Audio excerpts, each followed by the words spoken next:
السلام علیکم ورحمت الله وبرکاتہ. په دې ویډیو کې تاسو کتلی شئ چې څنګه د موبایل په ټول سیټینګ او فایل منیجر باندې تصویر اپلای کولی شو. په دې ویډیو کې یو ښکلی زبردست اپلیکیشن تاسو در پیژنم چې د هغې پر مټ سره کولی شئ تاسو د موبایل په ټول سیټینګ باندې یو تصویر اپلای کړئ. کله چې تاسو په پلی سټور ته ورغلی هلته تاسو ورته ډیزاین ټولز ولیکئ نو تاسو به هغه ډاونلوډ کړئ. ما ته ډاونلوډ کړی زه یې اوپن کوم. کله چې دا تاسو اوپن کړئ دلته تاسو ګورئ ډیزاین ټولز په نوم باندې دا به تاسو اوپن کړئ. کله چې اوپن کړئ نو د دې انټرفیس دا رقم راځي. تاسو به دا پورته وخیژوئ نو دلته ګورئ دلته لیکلي پورټریټ او لینډسکیپ. نو د موبایل لپاره تاسو یو تصویر څنګه انتخابوئ نو زه ورته پورټریټ ته انتخابوم. نو ما مخکې یو تصویر پرې اپلای کړی نو ځکه دا راغلی که چېرته تاسو نوی انسټال کړئ نو دغه ځای به خالي وي تاسو ته. نو ما تیار تصویر په اپلای کړی نو ماته د دې انټرفیس دغسې راغلی دی.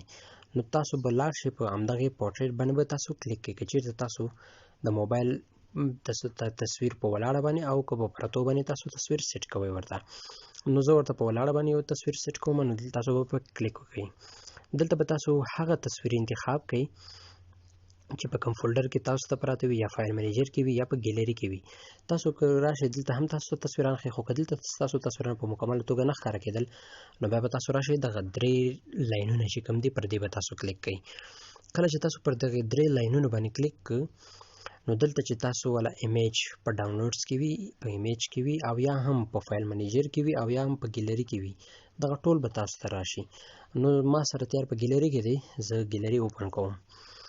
دلته به تاسو هغه فولډر ورته انتخاب کړئ چې ستاسو تصویر په کوم ځای کې پروت دی ورته.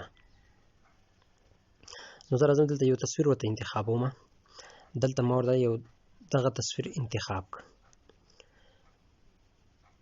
دلته تاسو وینئ نو بیا به د هغې څخه وروسته تاسو چې کله تصویر انتخاب کړئ نو دلته به تاسو راشئ او دلته په ټیک مار نشان چې په دې بره کونج کې کوم دی پر دې به کلیک کړئ. کله چې په کلیک کړئ نو دلته ستاسو تصویر راغی. نو د دې څخه وروسته به تاسو دلته دغه اپشن به تاسو آن کړئ. کله مو چې آن کړ نو دا به ستاسو د موبایل پر سکرین باندې راشي. دلته تاسو وینئ ملګرو د موبایل پر سکرین شا باندې راغی. که تاسو هر یو اپ اوپن کوئ ګیلري اوپن کوئ فایل منیجر اوپن کوئ یا د موبایل سیټینګ اوپن کوئ نو دا به بیکګراوند باندې سیټ وي دغه تصویر. اوس یې ګورو چې آیا راغلی او که نه. دلته تاسو وینئ د موبایل په سکرین باندې هغه تصویر راغلی دی.